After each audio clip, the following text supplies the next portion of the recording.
sponsored by Best Western Plus, Greenville Village, Hotel and Suites Convention Center, and Amazing Arcola.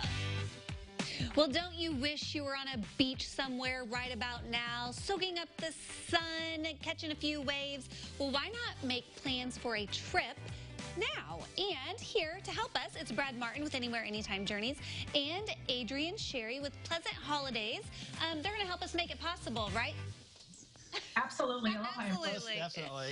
Okay, well, Brad, we're going to start with you. Let's talk a little bit about the safety of flying and traveling right now, as well as some of the advantages for those healthcare workers on the front lines. Well, Pleasant Holidays, for one thing that they have, they offer 10% for frontline workers. That includes your medical workers, but of course your policemen and retired military and firemen and EMTs. Because they are the ones who probably really need a vacation. They need a vacation because they've been working around the clock for almost a year now, and they need a vacation. And that's one thing I love about Pleasant. They are, besides being a great customer service, they're also giving it back to the frontline workers.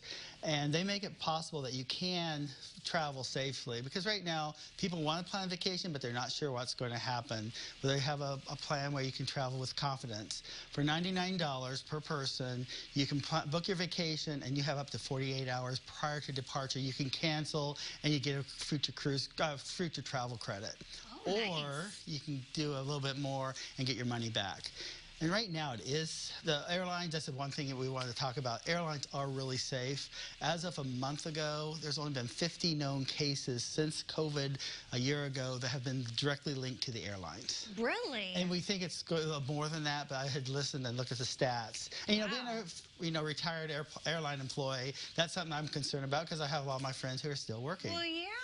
Well, let's talk where we're going, and that's where Adrian here is going to help. So it looks like you are in a very beautiful location.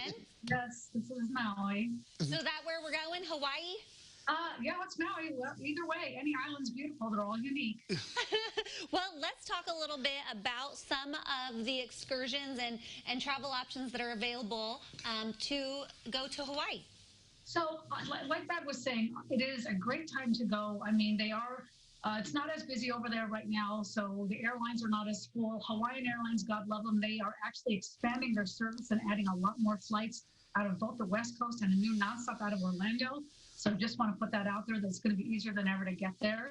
But as far as excursions, things are opening. They're limited capacity. Helicopter rides are available. It's kind of nice to have limited capacity and not be in a completely full helicopter. Some luau's have begun operating again with just 100 people max. So if you've never been to Hawaii, I really would encourage you to experience a luau. There's a really great one at the Royal Lahaina Hotel I love, and they are open and operating. Okay, let's talk COVID-19. Obviously, we hit on it is safe to travel right now. But if we want to go to Hawaii, do we need to have a negative test? Or are they going to be checking to make sure we've been vaccinated? Or how does that all work?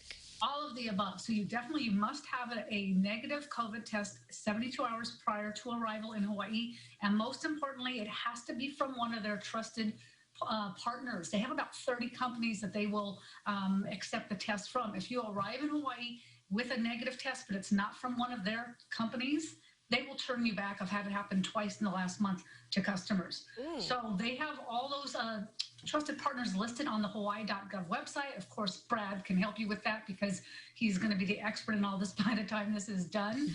And then when you arrive, they will take your temperature. They will need to see your test. You also have to fill out 24 hours prior to arrival a form online where you upload your negative test, a picture of yourself. There's a few things you have to upload.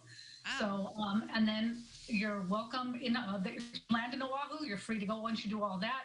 If you are then, let's say you stay in Oahu a few nights and then you want to go to an outer island, you must have another COVID test taken in Hawaii. If you are in, let's say, Oahu for 3 nights, you have to have another negative test taken in Hawaii 72 hours prior to going to the next island. So you need to always check the week you're going to make sure there's not any new rules, because even as early as January 5th, the island of Kauai instituted some new rules. So every island is kind of doing their own thing. And the other I thing, love that. the other thing is 5 days before people go, I'm checking what the new regulations is everywhere because I just had somebody go to San Juan for business. Once again, there's things that had changed since I had told them originally. So it's just, Wow. yeah. All right. Well, I know we are all definitely ready for a vacation, and we're ready to join you there on the beach with the mountains in the distance there. And we appreciate you hanging out with us today. Absolutely. And Brad, we'll definitely get everyone in touch with both of you Thanks. so that they can learn more about planning their next vacay. And we'll connect you with anywhere, anytime journeys at CILiving.tv.